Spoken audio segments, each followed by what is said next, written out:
bienvenidos a su programa Bajo la Lupa. Es importante hoy comenzar tocando el tema de lo que es el caso de las agendas de Nadine. Si bien es cierto, todos los diarios a nivel nacional se están ocupando de este tema, y realmente es un dato más en la cual son señas de corrupción que se están viendo a nivel de lo que es el gobierno. Yo creo que desde el punto de vista político, tanto los periodistas y todos los medios informativos hemos tenido quizás un poco de culpa en tener a la primera dama siempre en el ojo de la noticia. ¿Por qué? Porque si bien es cierto, ella puede ser la primera dama, pero simplemente es una cónyuge nada más, ¿no? Lo importante, el papel que tiene aquí, es lo que hace realmente el presidente. Pero ¿qué ha pasado con estas agendas? Si bien es cierto, todos los que vieron el programa Panorama el día domingo, se han encontrado pues 4 agendas de la señora Nadine Heredia. Pero lo importante es que hay datos precisos de grandes sumas de dinero que esta señora está manejando. Y solamente para darle una idea, de cifras de 5.8 millones de dólares, ¿no? Entonces no es pequeños montos, estamos hablando de más de 5 millones de dólares que no se explica de dónde viene y a dónde fueron. Si uno se pone a ver las agendas, ¿no? Porque son 4, nosotros vemos pues que la señora Nadine hace los ingresos de dinero y lógicamente está que los direcciona, y hay diferentes nombres, y todo llega a concordar que son personas que están dentro de su entorno. Ahora la pregunta es, ¿de dónde viene ese dinero? Yo me pregunto, ¿dónde está la unidad de inteligencia financiera? Porque tiene mucho que ver aquí lo que es la Superintendencia de Bancos y Seguros. Es un problema de lavado de activos. A la señora, ella no es una funcionaria pública, como lo dije anteriormente, ella solamente es una cónyuge. Así que yo creo que desde ese punto de vista hay un problema penal aquí. Entonces es muy importante que eso se investigue, porque lo único que yo tengo claro es que la señora Nadine Heredia sabe llevar muy bien las cuentas, ¿no? Porque sabe direccionarlas. Lo único que no sabe hacer es, creo que, guardar bien las suyas, no sabe guardar sus agendas, porque del hecho de que se le ha perdido, bueno, supuestamente muchas cosas podemos esperar. Esa es como la parte introductoria de lo que realmente se está hablando hoy en día en todos los medios a nivel nacional, inclusive internacional, pero qué vergüenza que noticias de este calibre se estén viendo pues en las cadenas internacionales, en todos los medios de difusión de prensa escrita, prensa radial y prensa televisiva. El día martes, como ustedes saben, nosotros salimos al aire con un nuevo formato, una nueva idea de hacer periodismo aquí en la ciudad de Ferreñafe. Los martes tendremos invitados, vamos a tener temas muy puntuales. El martes tratamos lo que es el periodismo de objetividad y lo que es la televisión basura. El próximo martes, desde ya les estoy adelantando, voy a entrevistar a la licenciada Cecilia Arias, es la jefe de enfermeras del Hospital Heisen, y vamos a hablar sobre los adultos, sobre las personas de la tercera edad. Entonces, pero no solamente enfocado desde el punto de vista médico, sino enfocado desde muchos puntos de vista, porque si bien es cierto, son personas de tercera edad, pero son personas que realmente deben producir aún en nuestro país, que tanto lo necesita. El tema económico, el tema político, dentro de lo que es una localidad, dentro de lo que es una nación, es realmente importante. Una nación, un país, un distrito, una provincia, no se puede manejar de una manera correcta si los lineamientos económicos no están direccionados de una buena manera. Yo justo para hacer este programa he tratado de ver un video que, si bien es cierto, se editó, se hizo hace más o menos 7-8 años, y si nosotros observamos, vamos a ver que lo mismo se sigue repitiendo día tras día. La corrupción, los malos manejos, los malos policías, los malos congresistas, y realmente uno se pregunta, ¿y esto cuándo va a acabar? Es una manera de del programa Bajo la Lupa estar siempre fiscalizando cómo se van llevando las diferentes actividades, ya sea de los gobiernos locales, de los gobiernos regionales, y cómo se están llevando muchas cosas. Es por eso que tenemos el programa Bajo la Lupa hoy en día.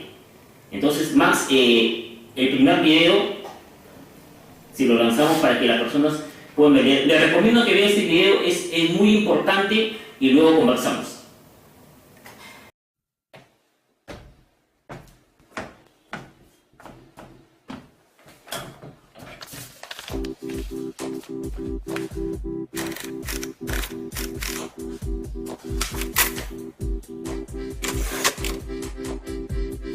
Peruano. La pregunta sigue vigente hasta el día de hoy. ¿En qué momento se jodió el Perú? Hace décadas que buscamos la respuesta y siempre terminamos echándole la culpa a quienes nos han gobernado. Es más fácil decir que nuestro Perú se hundió por la reforma agraria de Velasco, porque el arquitecto no le dio importancia al terrorismo, por culpa del primer gobierno de Alan y su tren cargado de inflación e inoperancia económica, por culpa del autogolpe, los Vladivideos y la corrupción en el gobierno Fujimori, por culpa de los whiskies y la hora cabana, por culpa de la mayoría de la clase política que gobernó y gobierna el Perú y que sigue viviendo en el escándalo y en la corrupción. Pero por más que querramos deslindar nuestra responsabilidad por la crisis social que asfixia al Perú, compartimos demasiados hábitos que nos hacen muy parecidos a quienes culpamos y criticamos, porque aún creemos que la criollada se tiene que celebrar como si fuera parte del orgullo nacional. Somos vivos y por eso compramos facturas para pagar menos impuestos. Ganamos los trabajos no por nuestro esfuerzo o talento, sino gracias a una pequeña coimisión. Nos colamos en la fila para que nos atiendan primero, aceleramos en ámbar y nos pasamos la luz roja, porque así llegamos más rápido. Somos tan vivos que si no encontramos estacionamiento, nos ponemos en el espacio azul reservado para las personas con discapacidad. Robamos la señal de cable, robamos electricidad y no nos consideramos ladrones. Reclamamos que haya justicia y se acabe la corrupción, pero le pagamos 5 soles a un policía para que no nos ponga papeleta o al juez para que abogue por nuestra causa. Jamás le damos el pase a un transeúnte en el cruce peatonal porque en el Perú, si no eres vivo, no eres nadie. Pero si somos tan vivos, ¿por qué le tocamos bocina al semáforo en rojo, como si este fuera a escuchar nuestra ansiedad? ¿Por qué tiramos la basura en la calle, como si la ciudad perteneciera a cualquiera menos a nosotros? ¿Por qué nos quedamos callados y no protestamos cuando el chofer de la combi no deja de cometer imprudencias? ¿Por qué estamos tan interesados en saber qué vedette trampea con qué jugador, en vez de conocer algo sobre nuestra historia, nuestra economía, nuestra literatura, o al menos saber cuáles son nuestros derechos más elementales? ¿Por qué sentimos que se nos hace un favor cuando un empleado del Estado nos atiende? ¿Por qué dejamos que un panetón sea el mejor argumento de un político para llevarse nuestro voto? ¿Por qué cuando alguien hace algo bien, decimos que parece hecho en el extranjero, como si eso fuese más meritorio? ¿Por qué no nos sentimos orgullosos de nuestra diversidad cultural? ¿Y por qué, si somos tan vivos, seguimos alimentando este círculo vicioso que no nos deja avanzar como sociedad y nación? Es cierto que nuestros niveles educativos dan pena, y si queremos llegar a ser un país con posibilidades de desarrollo, se tiene que invertir en escuelas y capacitar a los maestros. Pero ¿de qué nos servirá una buena educación fuera de casa cuando dentro educamos a nuestros hijos dándoles el peor ejemplo? Es cierto que se necesitan medidas urgentes para frenar la ola de delincuencia y violencia que azota al país. Pero ¿de qué nos servirá pacificar las calles cuando en nuestros hogares la violencia física y psicológica parece haberse institucionalizado? Es cierto que se necesita una verdadera reforma judicial para que en el Perú se pueda hablar de justicia, pero ¿de qué servirá lograrlo cuando la mayoría de nosotros sigue avalando la ley del más fuerte, del más rico, del más vivo? Es cierto que para reducir los conflictos sociales se requiere del diálogo, pero ¿de qué nos servirá ese diálogo si seguimos pensando que dialogar es imponer nuestras ideas y no escuchar al que piensa diferente a nosotros? Es cierto que necesitamos mejores leyes de inclusión social y muchísimos más proyectos de integración, pero ¿de qué nos servirán estas leyes y proyectos Si hasta el día de hoy la publicidad peruana define nuestros estratos socioeconómicos por el color de la piel y a nadie le parece raro, si hasta el día de hoy seguimos avergonzándonos de nuestras diferencias o sintiéndonos superiores por estas mismas diferencias. Es cierto, es mucho más fácil echarle la culpa de absolutamente todo a nuestros gobernantes, pero la realidad es que el Perú se hunde en exacta proporción a esa viveza que alimentamos todos día tras día. Sí, somos nosotros la materia prima con la que se hace este país. Y si no corregimos nuestros hábitos, si nuestra materia prima sigue adulterada, cualquier producto que hagamos también saldrá adulterado. Y por más logros que obtengamos en nuestra economía, en los deportes, en las artes, en nuestra cocina, por más orgullosos que nos sintamos de nuestros representantes, de nuestra historia, de nuestras maravillas o de nuestra creatividad, si no cambiamos estos hábitos, seguiremos preguntándonos ¿en qué momento se jodió el Perú? Yo ya estoy harto de esa pregunta. Estoy harto de ver cómo un país con tantas posibilidades y oportunidades, con tantas riquezas naturales y con tanta historia, tenga que seguir viviendo en el subdesarrollo solo porque no nos creemos capaces de vivir de otra manera. Estoy harto de que las desgracias de nuestros vecinos sean nuestro mejor consuelo. Harto de que el sí se puede sea solo una frasecita hecha para un partido de fútbol y que no podamos aplicarla en nuestra vida. Aunque te cueste creerlo, sí podemos. Claro que podemos. Pero depende de que tú y yo comencemos a trabajar en ello de una vez por todas. Porque la transformación del país hacia una nación desarrollada ya no está solo en cancha de los políticos o de los poderosos, y no está en el terreno de los milagros. La transformación del Perú está en la capacidad que tengamos de hacernos responsables de nuestros actos y de rebelarnos contra nuestra viveza. La transformación del Perú está en ti y está en mí, está en todas nuestras organizaciones y en la posibilidad de trabajar juntos con verdadera responsabilidad social.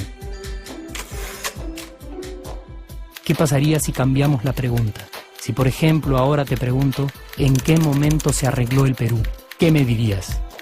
Aunque te parezca una pregunta demasiado ingenua, tenemos que creer en ella, y la respuesta está en nuestras manos.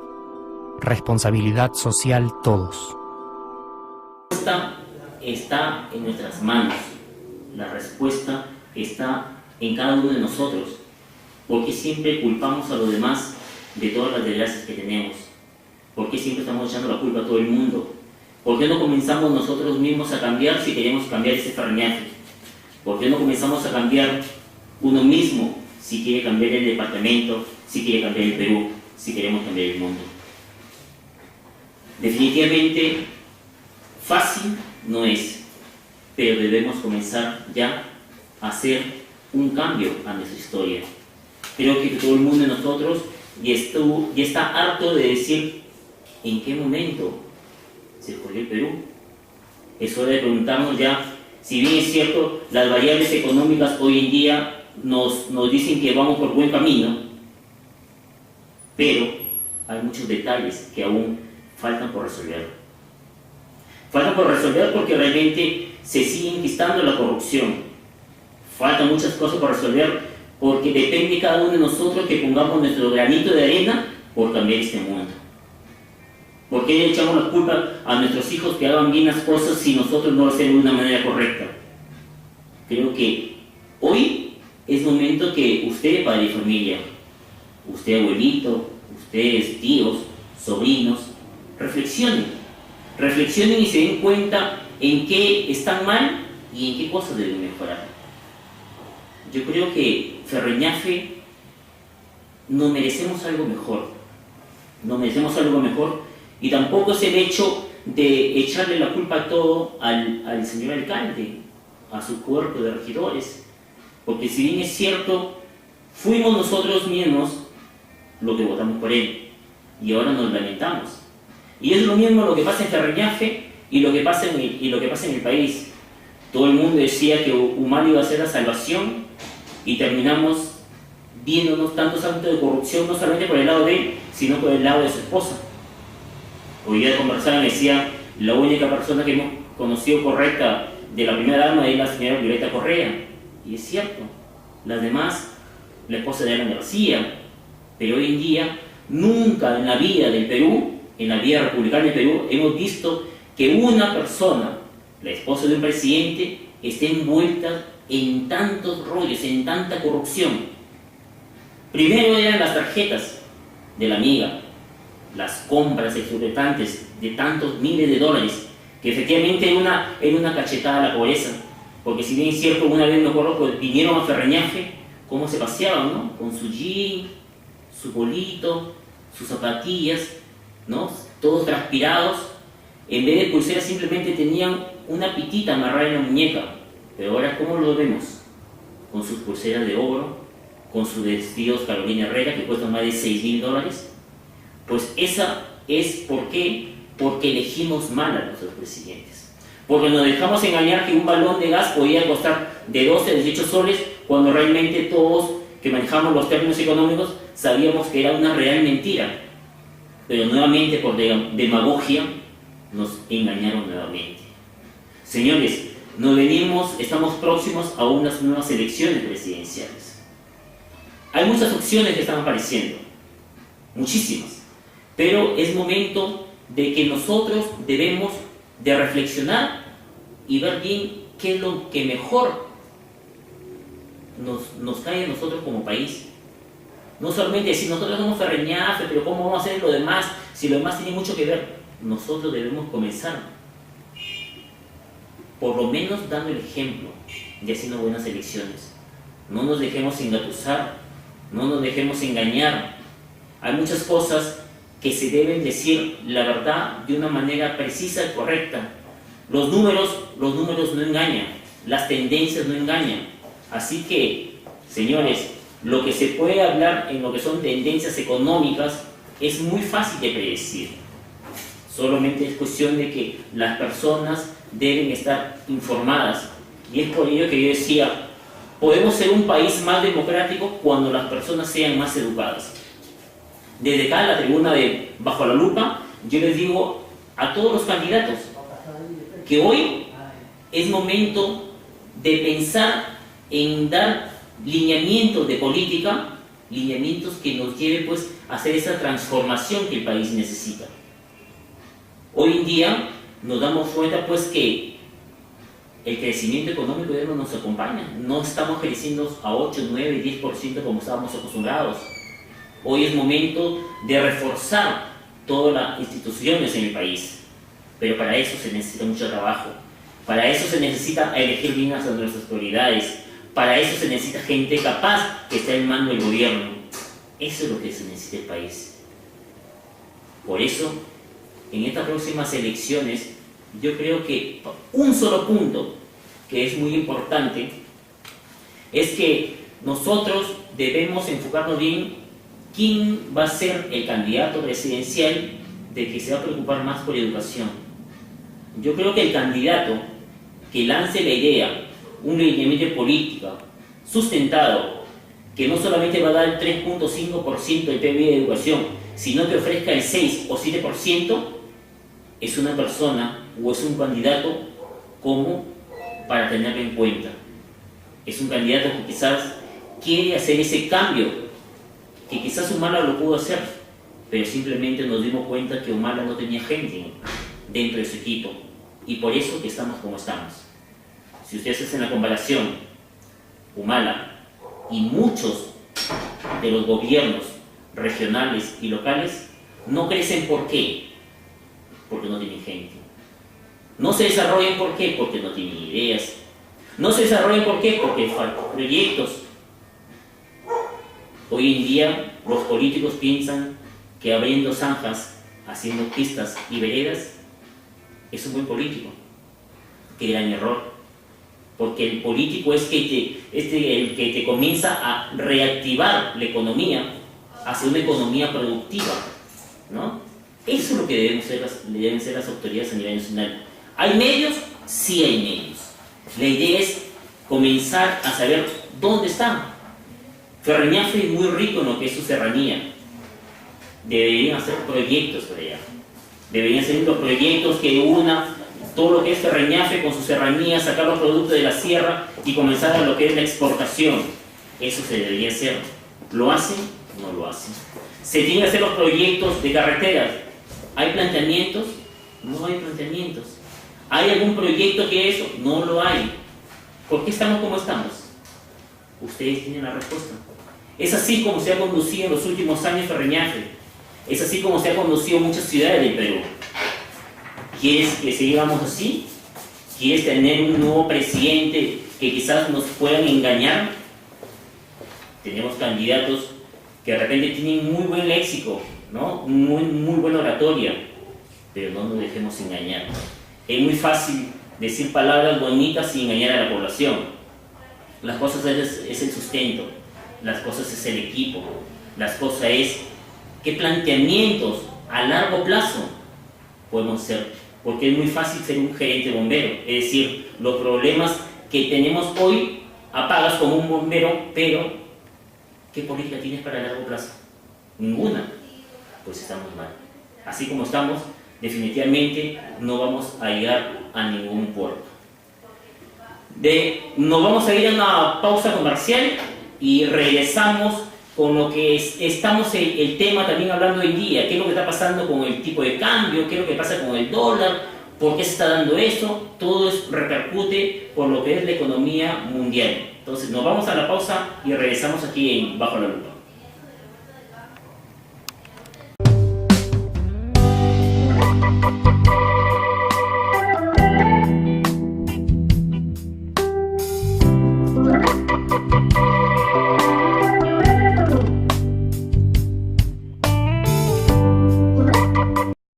Institución Sudamericana de Capacitación y Desarrollo, ISCADE, entidad privada especializada en eventos académicos, conferencias, cursos, seminarios y diplomados, para actualizar, afianzar conocimientos y realzar el nivel académico de sus participantes. ISCADE, Elías Aguirre 250, oficina 41. Advertencia al consumidor: las verdaderas hamburguesas son hechas 100% de pura carne, y en Locos Burger cumplimos con el requerimiento, y como si fuera poco, no utilizamos aceite en su preparación y cocimiento. Locos Burger, una locura de sabor, con las mejores hamburguesas de pollo, carne, hot dogs, chorizos. Ubícanos en la Florida 562, Santa Victoria, frente a Las Musas, y también nos puedes encontrar en el Facebook como Locos Burger.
¿Qué les pareció, amigos televidentes?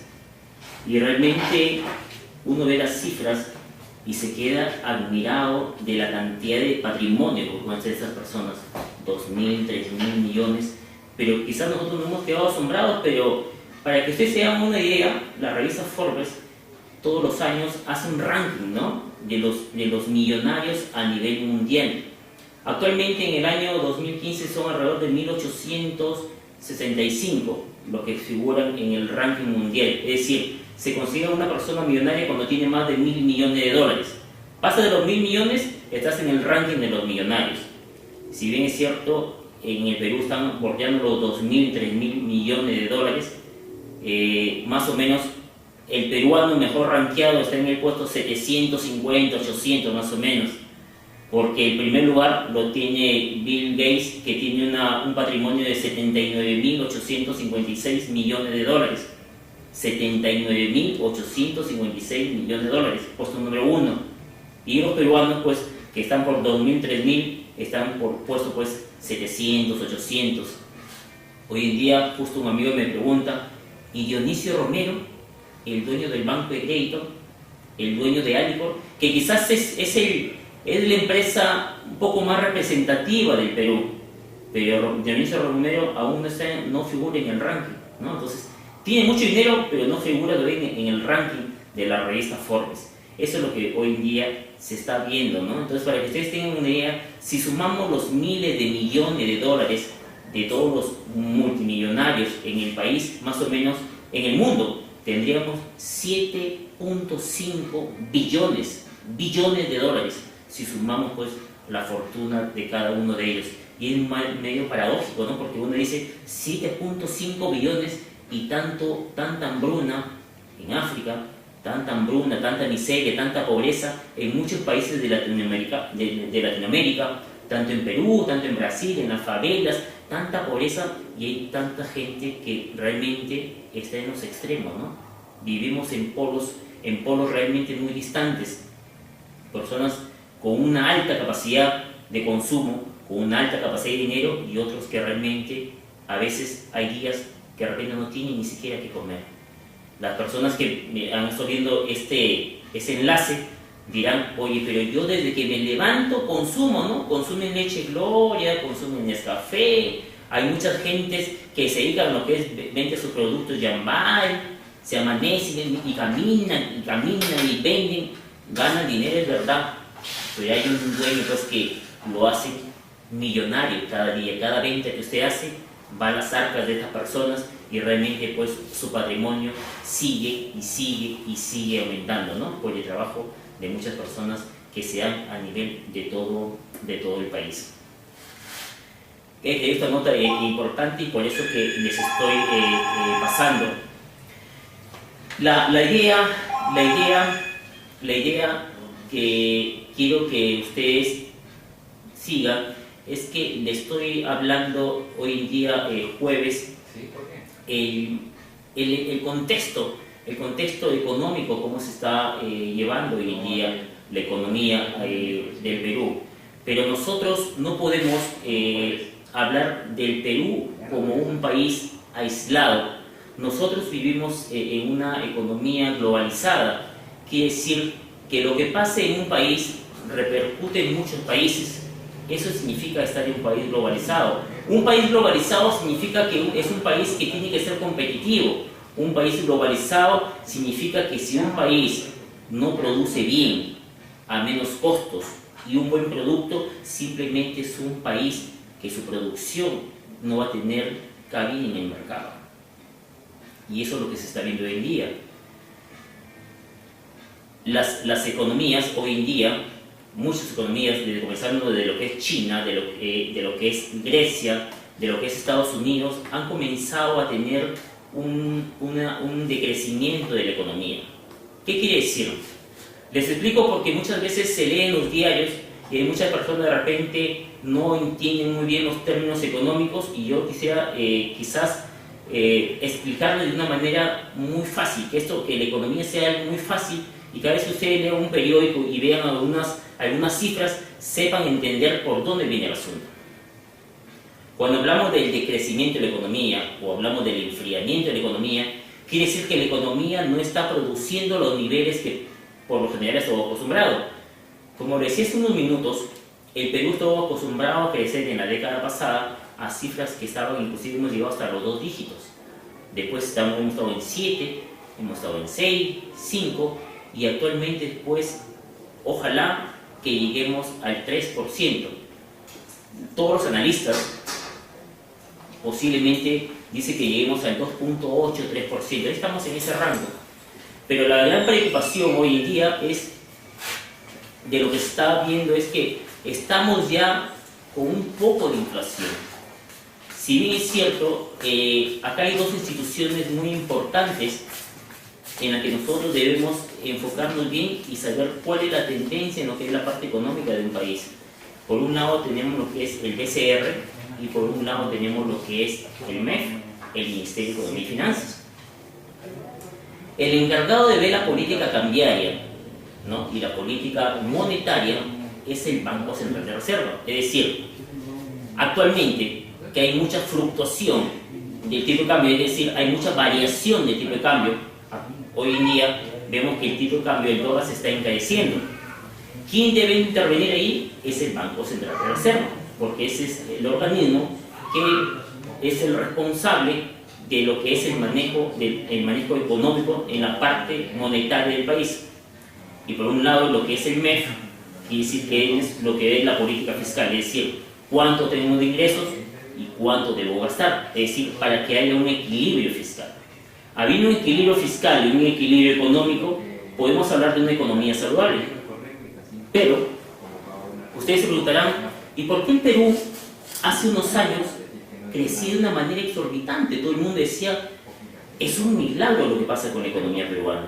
Crecemos tanto que realmente la gente se da cuenta pues que tenía más dinero en los bolsillos, la gente podía comprar más, y efectivamente era el boom de la economía peruana.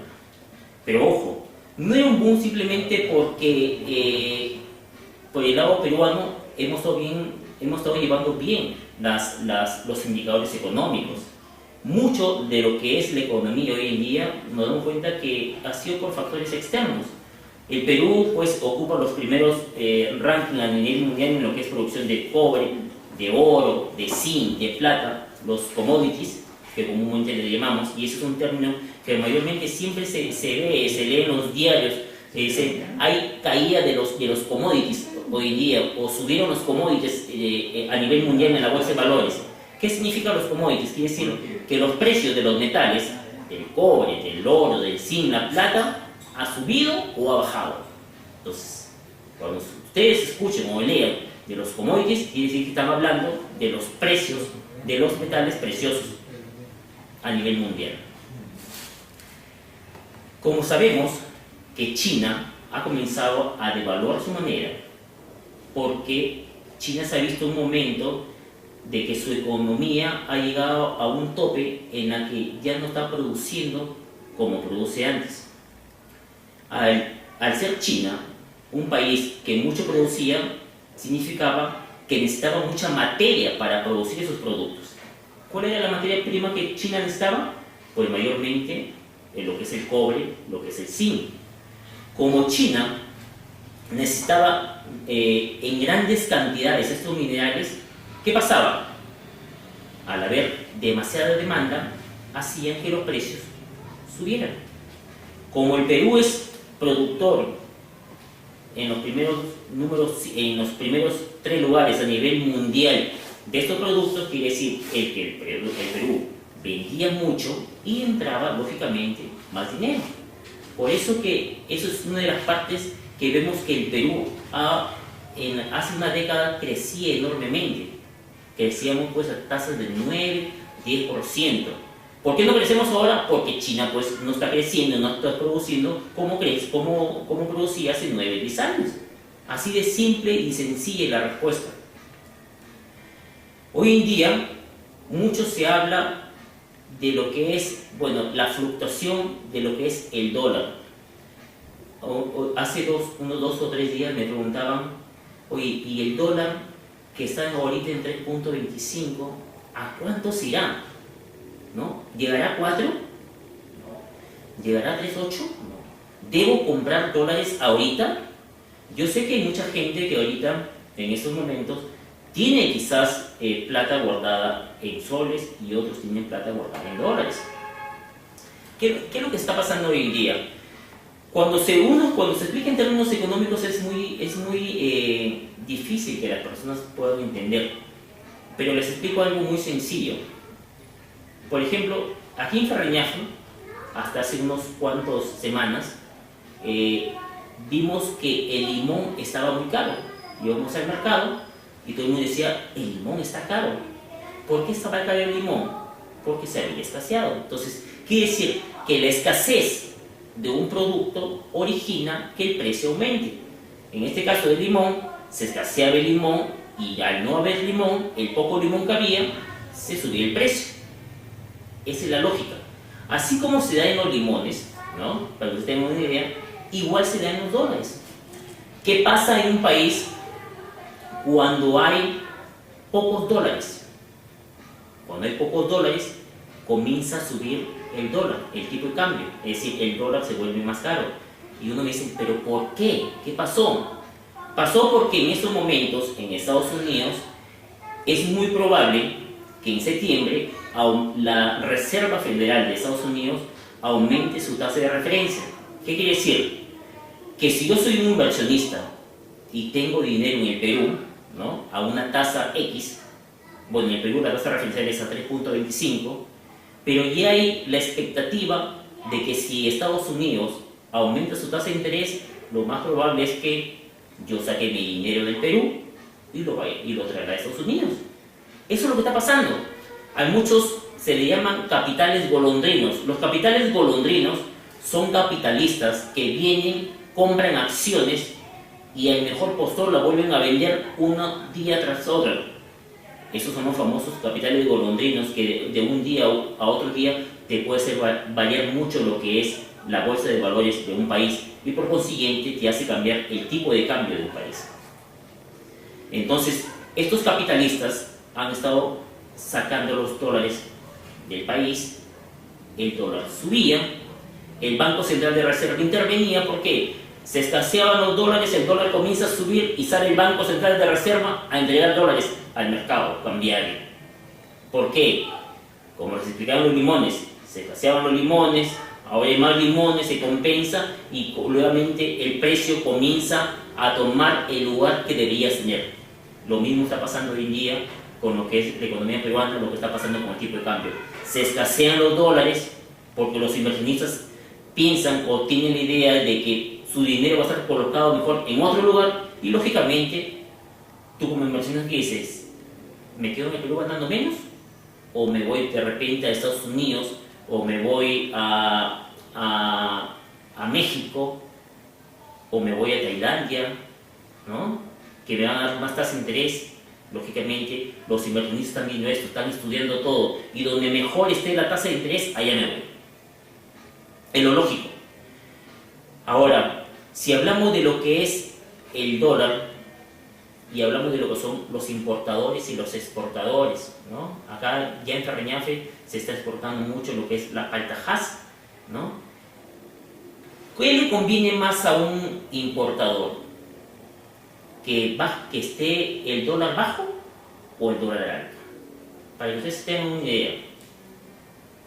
En el caso de un importador, imagínense que yo importo un producto X, ¿no? Yo importo lapicero. Este lapicero me cuesta en otro país $2. Y si el dólar está a 3.2, quiere decir que esto me cuesta 6 soles 40. ¿No? Importo este lapicero que me cuesta $2 y el tipo de cambio peruano me sale costando 6 soles 40. Entonces, lógicamente, si yo importo un producto, tengo que ganar. Si lo compro a 6 soles 40, lo más lógico es que yo lo venda de repente a 7 soles. Estoy ganando 60 céntimos por lapicero. ¿Ok? ¿Qué pasa si el dólar cambia? Sube. Ya no está 3.20, sino está 3.50. Si mi producto lapicero costaba $2 y si está 3.5, quiere decir que yo lo voy a comprar a 7 soles, ya no 6.40, 7 soles. Y lógicamente yo no voy a comprar un producto de 7 soles para venderlo a 7 soles. ¿Qué hago yo? Si lo compro a 7, lo voy a vender a 8. Entonces, ¿qué es lo que está pasando aquí? Subida de precio. ¿Qué es? Inflación. Eso es lo que puede pasar. Eso es lo que está pasando. Por eso que todo en la economía tiene su relación. No hay nada, no hay un indicador económico que se mueva solo. Entonces, para el importador es mejor que el dólar caiga a que el dólar suba. Por eso ustedes ven las noticias, o mañana se compran el diario Gestión y ven las noticias, los importadores están en alerta, alarma a los importadores. ¿Por qué? Lógico, pues, ¿no? Lógico, y no solamente son los importadores, sino el país, el BCR, porque no sabe qué hacer, porque los precios se pueden comenzar a disparar. El rango meta del país es que la inflación esté 3%. Ya estamos sobrepasando, si de los últimos 12 meses hacemos el reconteo, ya estamos en 3.27, ya pasamos el rango meta. Por el lado del exportador, ¿cómo sería? Entonces, quedamos en que al importador le conviene más un dólar más barato a que un dólar caro. En el caso del exportador es totalmente diferente, porque yo produzco, yo tengo en soles y lo vendo un producto X que me cuesta 10 soles, por ejemplo 7 soles, y ahora al recibir los dólares yo los cambio, y como ya subió el tipo de cambio, lógicamente voy a tener más soles, porque el tipo de cambio del dólar se disparó, y como mis costos son en soles y recibo en dólares y el dólar ya subió, quiere decir que cuando yo lo venda, mi producto, y reciba mi pago, lógicamente voy a tener ya un excedente de dinero, y que a eso lo llamamos pues el margen que tienen los exportadores. Por eso, ¿quiénes son los que están contentos cuando sube el dólar? Los exportadores.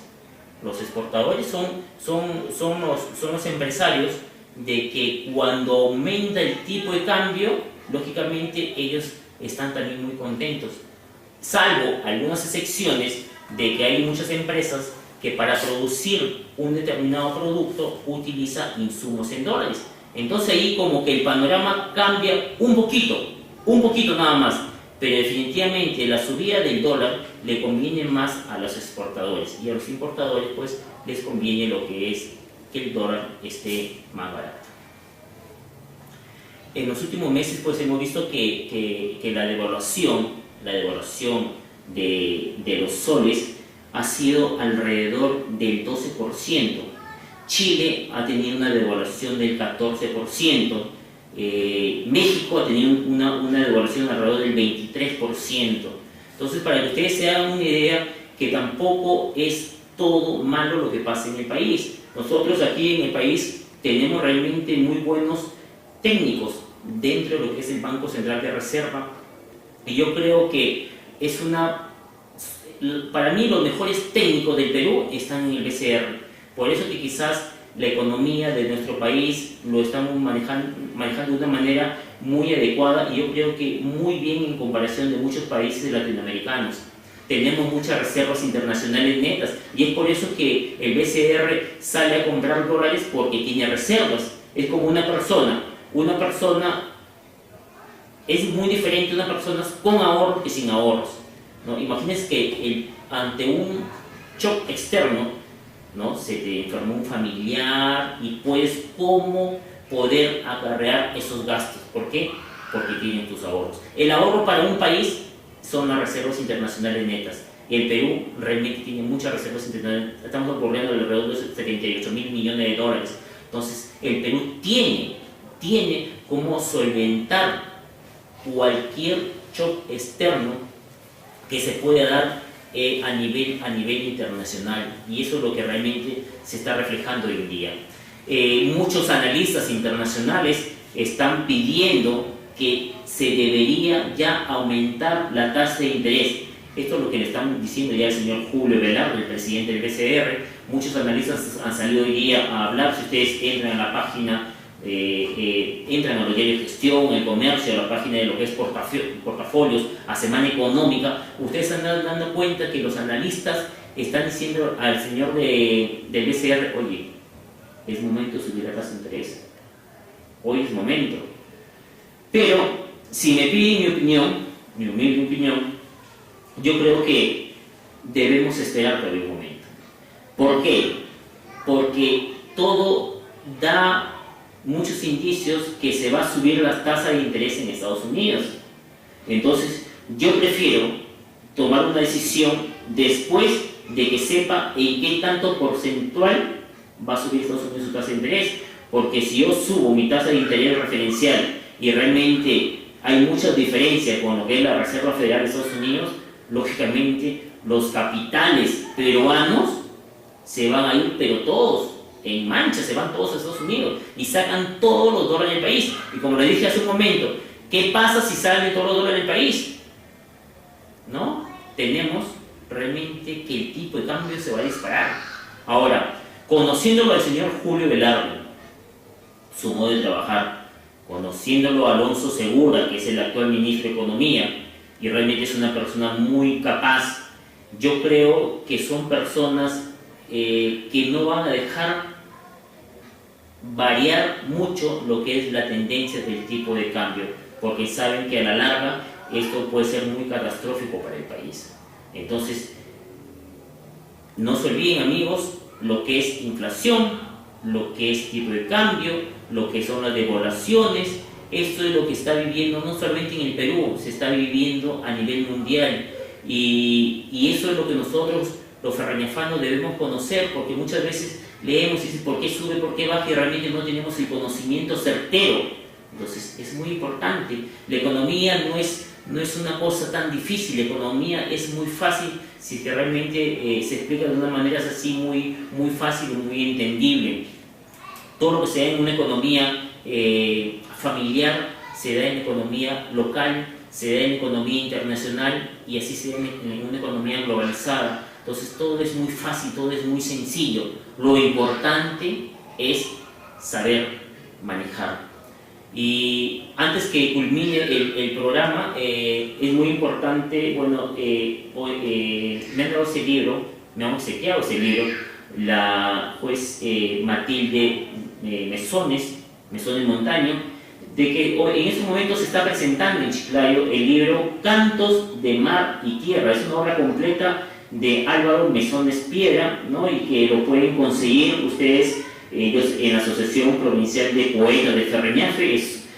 Bueno, me lo han dado recién ayer, he tratado de leer unas cuantas hojas, espero de aquí unas 2 semanas de repente poder leer un par de poemas, pero le recomiendo que es un libro de un peruano, de un ferreñafano, ese hijo de Manuel Antonio Mesones Muro. Él falleció en 1969, pero una hija y los nietos han decidido hacer una recopilación de todas sus obras, porque realmente es muy importante, y lo han recopilado y está acá en esta obra que se llama Cantos de Mar y Tierra, ¿no? Y que lo pueden conseguir también en la Asociación Provincial de Poetas de Ferreñafe, y hoy en día se está presentando en la Casa de la Cultura, ahí en Luis González, cuadra 3. Dentro de lo que son las otras novedades de lo que es bibliografía, es muy importante el libro El Perú está calato. Yo creo que es un libro obligatorio para todo peruano, y más aún una persona que está de repente ligado con lo que son los manejos económicos de un país, de una empresa, porque realmente te da los lineamientos de cómo ha ido pasando lo que es la economía y por qué es tan importante conocer. Todo se mueve a nivel económico, y creo que la economía viene a ser fundamental para todo lo que querramos hacer. Me dicen pues que la hora ya se ha vencido. Yo regreso el próximo martes con la entrevista a la licenciada, es doctora más, la doctora Cecilia Arias, la jefe de enfermeras del Hospital Heisen, en la que vamos a hablar el tema de lo que son los adultos mayores. Vamos a tener un pequeño conversatorio, y el día jueves pues tenemos con muchos temas más variados y quizás ya enfocarnos desde el punto de vista local. Lo importante es venir desde lo internacional, nacional, y la otra semana estamos ya haciendo el análisis local, análisis de Ferreñáfrica. Bueno, señores, buenas noches, con ustedes hasta el próximo martes. Permiso.